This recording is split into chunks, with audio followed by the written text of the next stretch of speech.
Mic check, mic check. Yo, what's up, guys? Welcome to another NBA nightcap where we cap the games the night prior. So let's get started. Just a quick recap, guys. We got to recap every slate. So we only had 2 plays, 3 plays officially. I added, if you guys follow the Reddit, I did add Cavs at a better number. I gave out the -8. I added the -5.5. So let's just start with the good. The Hornets, that was a pretty easy cash. Wire to wire, we predicted the Mavericks would be flat on their last game of a road trip on a back-to-back. Just a really good spot to back a Hornets team who seems to be resurging. So that was a layup. And then we had the Cavs, and this one, man, like I said yesterday, guys, I was super confident in the Cavs, really close to making that a max play. Really, the only thing that I was hesitant on is the tired legs, but I knew the Cavs were a good enough team to close out. And man, as soon as that third quarter ended, I was like, okay, you know what, I feel pretty good about the Cavs covering. And they were up 7. They were up 7, and the Pistons, they missed.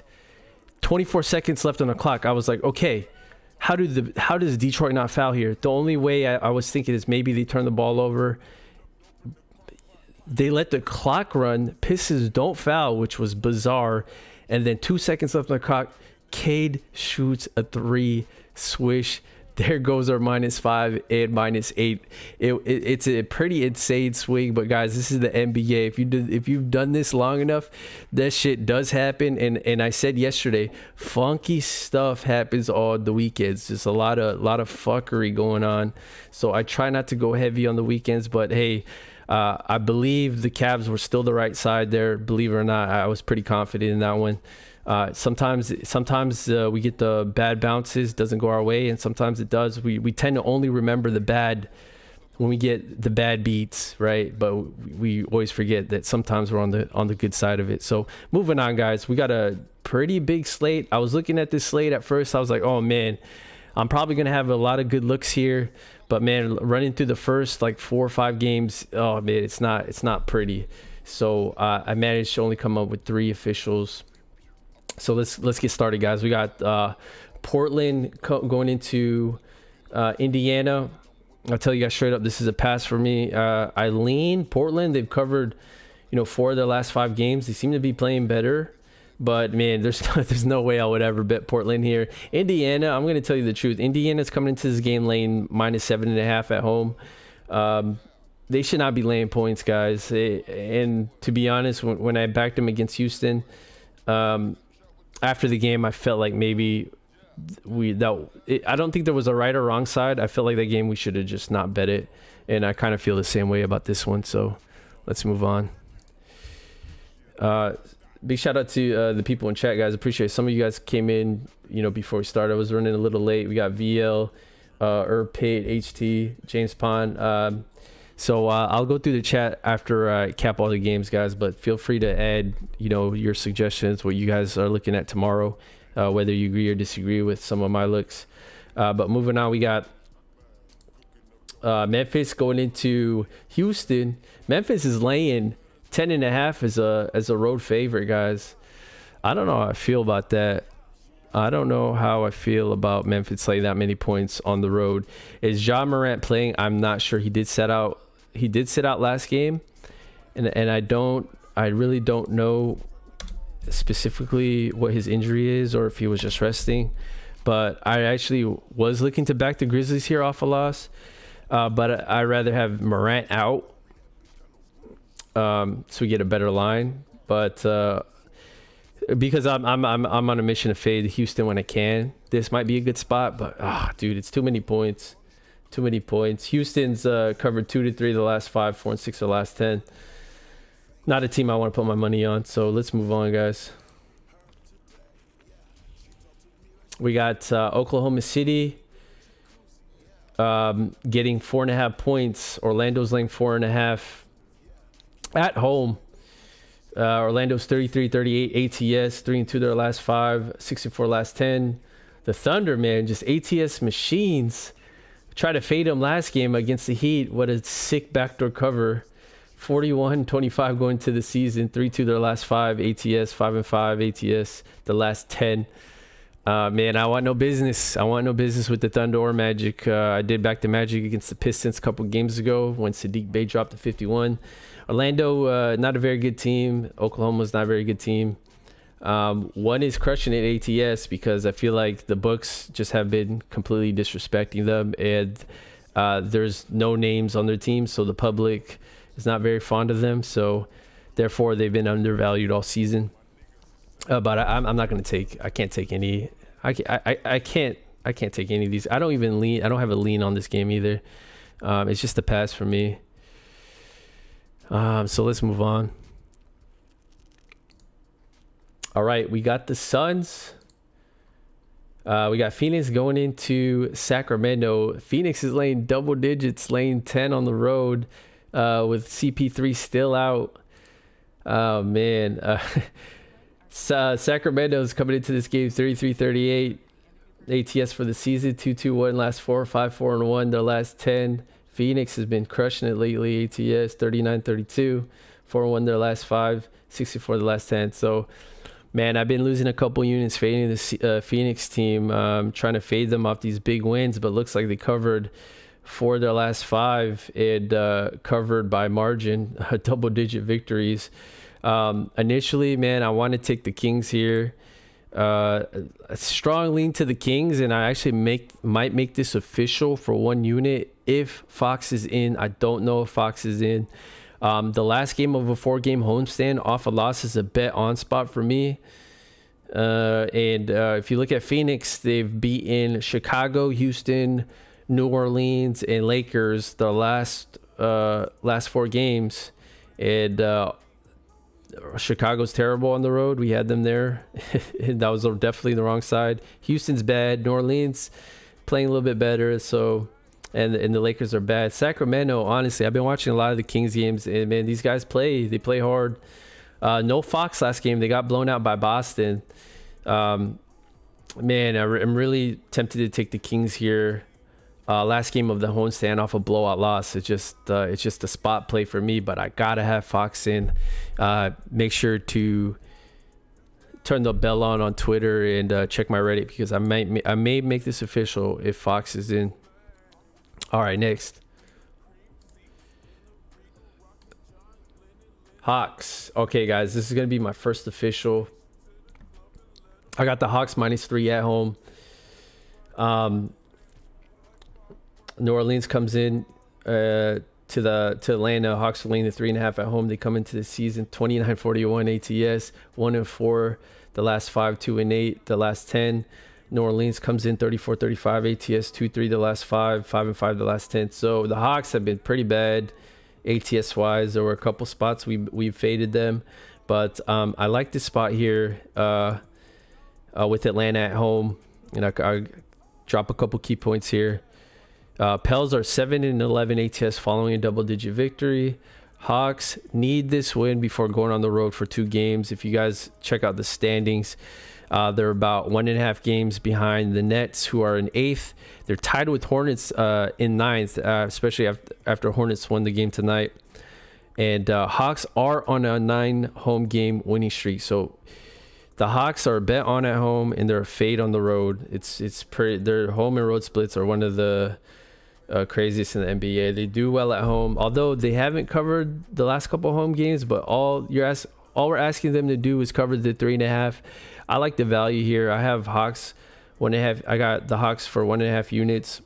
And let's just take a note of the last couple home wins. They beat Memphis by 15, beat Portland by 9, Indiana by 3, Clippers by 6.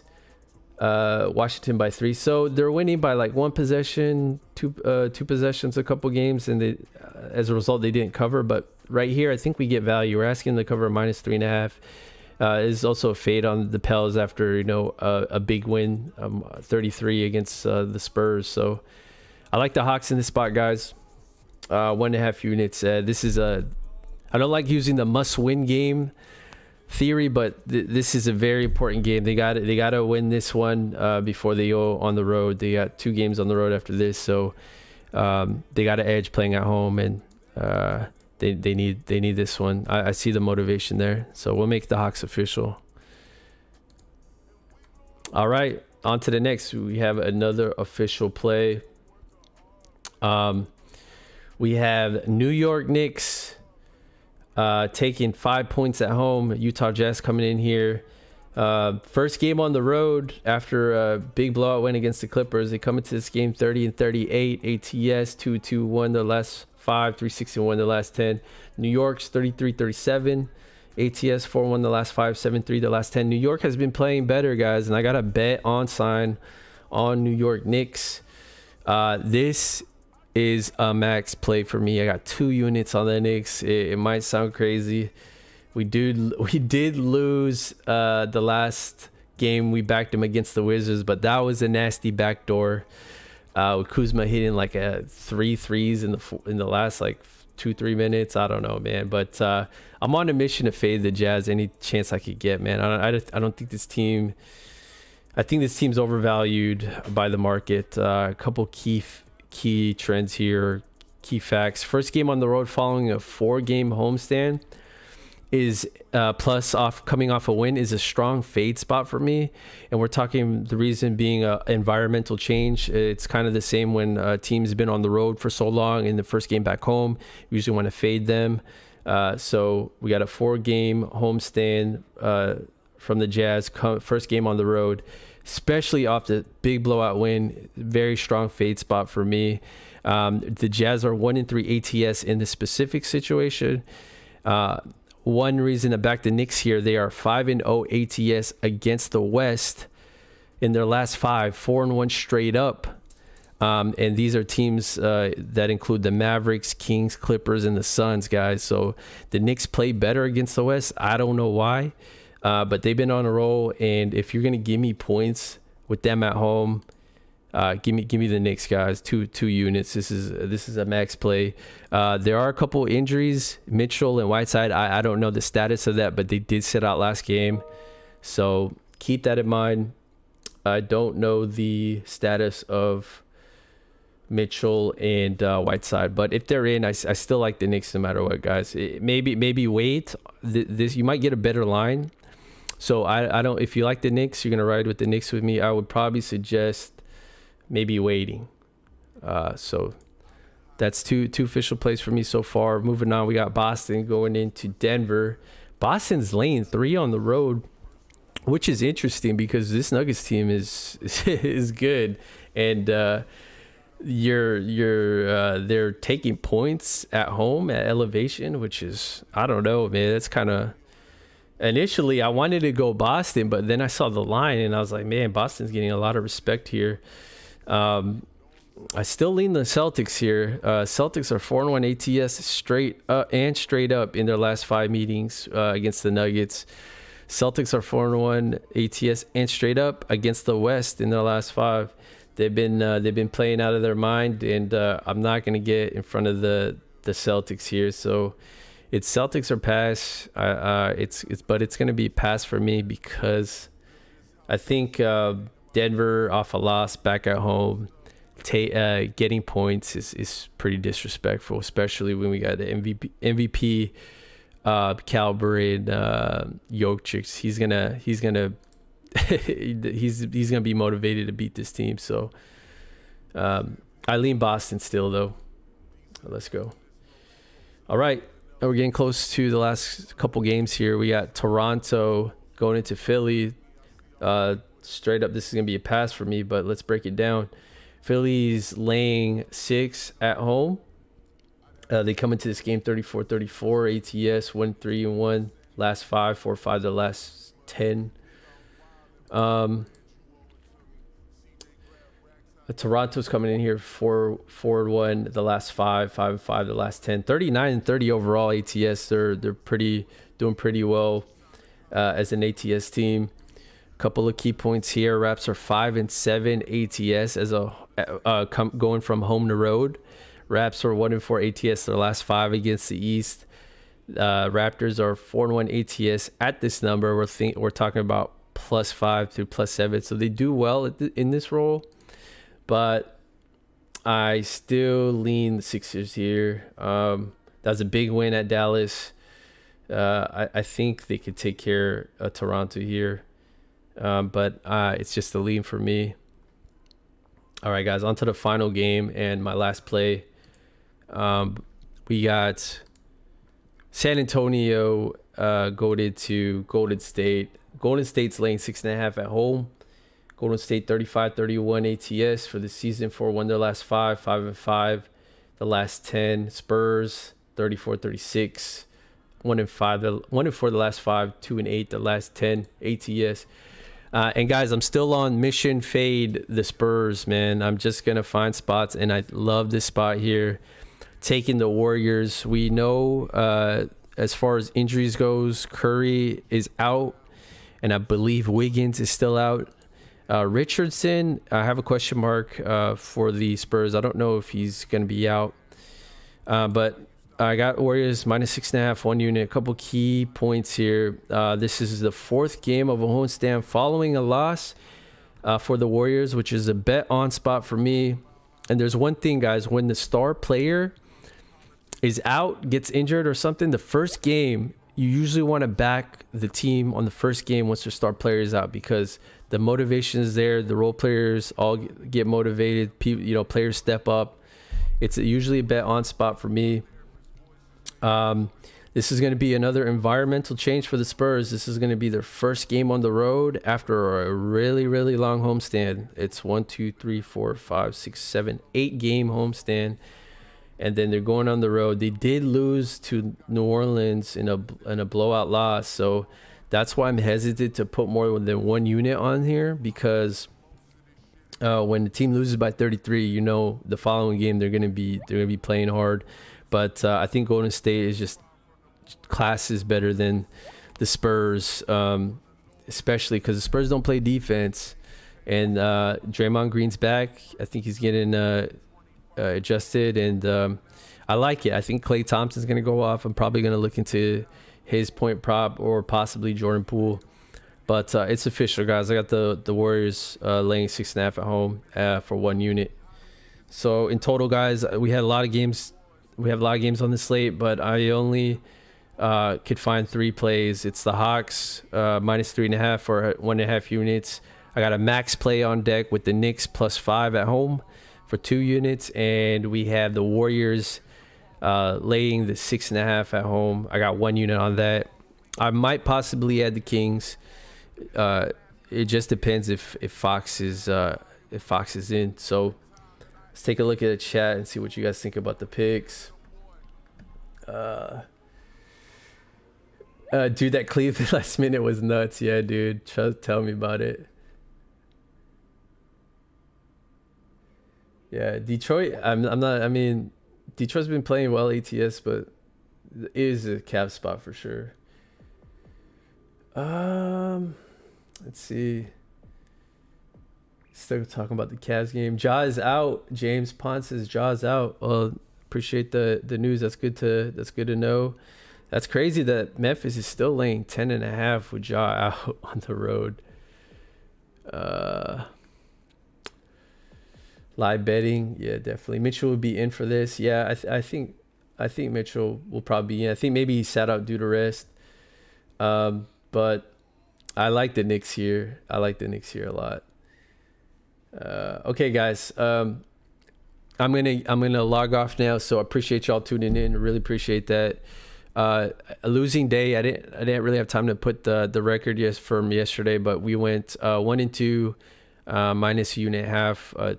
Took 2 L's on Cavaliers, but we cashed the Hornets game. So I will be back tomorrow, guys. Planning on going live sooner than today, but it's been crazy at work. I'm on call, so Don't have an official set time yet until things settle down, but you'll know when I'll go live on Twitter. So really appreciate that, guys. Yeah, if you haven't yet, hit that like, subscribe, and then good luck. I feel good about today's slate. We got some good picks here, so good luck.